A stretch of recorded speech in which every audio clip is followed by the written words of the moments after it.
بسم اللہ الرحمن الرحیم۔ السلام علیکم اینڈ ویلکم ٹو ریشنل۔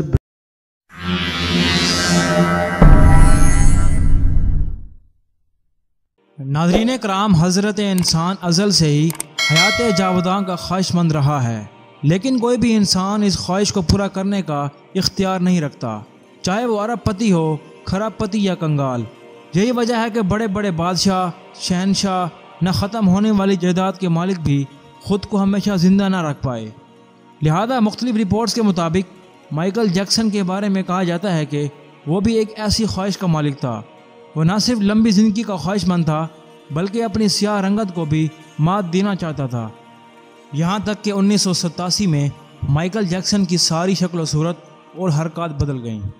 سیاہ فام مائیکل جیکسن کی جگہ گورا، چٹا اور نسوانی نقوش کا مالک ایک خوبصورت مائیکل جیکسن دنیا کے سامنے آ گیا۔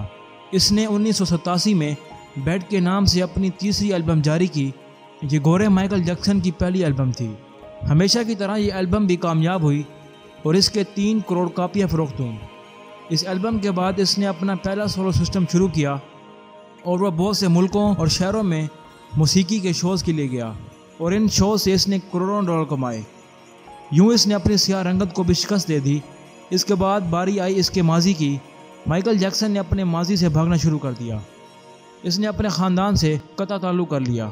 اس نے اپنے ایڈریس تبدیل کیے اور اس نے کرائے پر گورے ماں باپ بھی حاصل کر لیے۔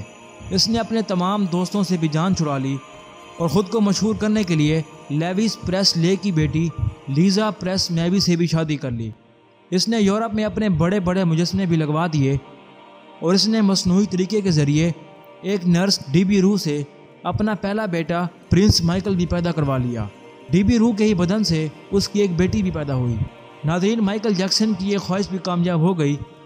اس نے بڑی حد تک اپنے ماضی سے جان بھی چھڑا لی۔ لہذا اب اس کی آخری خواہش کی باری تھی اور وہ خواہش تھی 150 سال تک زندہ رہنا۔ مائیکل جیکسن طویل عمر پانے کے لیے دلچسپ حرکتیں کرتا تھا۔ وہ رات کو آکسیجن ٹینک میں سوتا۔ وہ جراثیم، وائرس اور بیماریوں کے اثرات سے بچنے کے لیے دستانے پہن کر لوگوں سے ہاتھ ملاتا۔ وہ لوگوں میں جانے سے پہلے منہ پر ماسک ڈال لیتا تھا۔ اس نے مستقل طور پر 12 ڈاکٹرز رکھے ہوئے تھے۔ یہ ڈاکٹرز روزانہ اس کے جسم کے ایک ایک حصے کا معائنہ کرتے اور اس کی خوراک کا روزانہ لیبارٹری ٹیسٹ ہوتا اور اس کا سٹاف روزانہ اسے ورزش بھی کرواتا تھا۔ اس نے اپنے لیے فالتو آنکھیں، پھیپھڑے، گردن، دل اور جگر کا بندوبست بھی کر رکھا تھا کہ ڈونرز سے جن کے تمام خرچے وہ اٹھاتا تھا اور ان ڈونرز نے بوقت ضرورت اپنے اعضاء اسے عطیہ کرنے تھے۔ چنانچہ اسے پورا یقین تھا کہ وہ 150 سال تک زندہ رہے گا، لیکن ناظرین پھر ایک ایسی رات آئی کہ اسے سانس لینے میں دشواری پیدا ہوئی۔ اس کے ڈاکٹرز نے ملک بھر کے سینئر ڈاکٹرز کو اس کی رہائش گاہ پر جمع کر لیا۔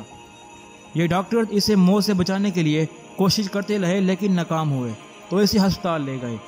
وہ شخص جس نے 150 سال تک جینے کا منصوبہ بنا رکھا تھا اور جو لوگوں سے ملنے سے پہلے ہاتھ پر دستانے چڑھا لیتا تھا اور جس نے 25 سال تک کوئی ایسی چیز نہیں کھائی جس سے ڈاکٹر نے اسے منع کیا تھا، وہ شخص صرف 50 سال کی عمر میں صرف 30 منٹ میں انتقال کر گیا۔ اس کی روح ایک چٹکی کے دورانیے میں پرواز کر گئی۔ مائیکل جیکسن کے انتقال کی خبر گوگل پر 8 لاکھ لوگوں نے پڑھی۔ یہ گوگل کی تاریخ کا ریکارڈ تھا اور اس ہیوی ریٹنگ کی وجہ سے گوگل کا سسٹم بیٹھ گیا اور کمپنی کو 25 منٹ تک اپنے صارفین سے مدد کرنا پڑی۔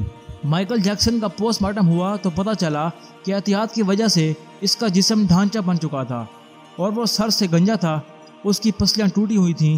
اس کے کہوے، کندھے، پسلیوں اور ٹانگوں پر سوئیوں کے بے تحاشا نشانات تھے۔ وہ پلاسٹک سرجری کی وجہ سے پین کلر کا محتاج ہو چکا تھا۔ چنانچہ وہ روزانہ درجنوں انجیکشن لگواتا، لیکن ناظرین یہ انجیکشن، یہ احتیاط اور یہ ڈاکٹرز بھی اسے موت سے نہ بچا سکے۔ وہ ایک دن چپ چاپ اس جہاں سے شفٹ ہو گیا جس میں ہر زندہ شے نے پہنچنا ہے، اور یوں دوستوں اس کی آخری خواہش بھی پوری نہ ہو سکی۔ مائیکل جیکسن کی موت ایک اعلان ہے۔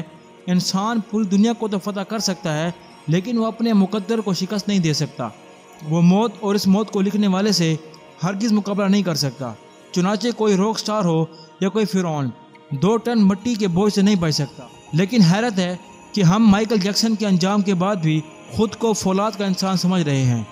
ہمارا خیال ہے کہ ہم موت کو دھوکہ دے دیں گے اور ہم 150 سال تک زندہ رہ سکتے ہیں۔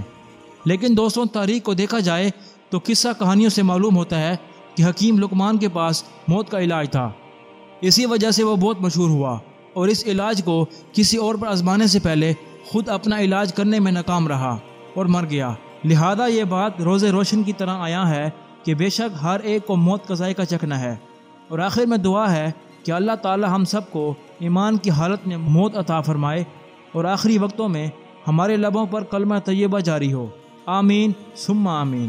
اس کے ساتھ ہی آج کی اس ویڈیو کا اختتام ہوتا ہے۔ اگر آپ کو یہ ویڈیو اچھی لگی ہو تو اسے دوستوں کے ساتھ بھی شیئر کریں اور ہماری نئی آنے والی ویڈیوز کو دیکھنے کے لیے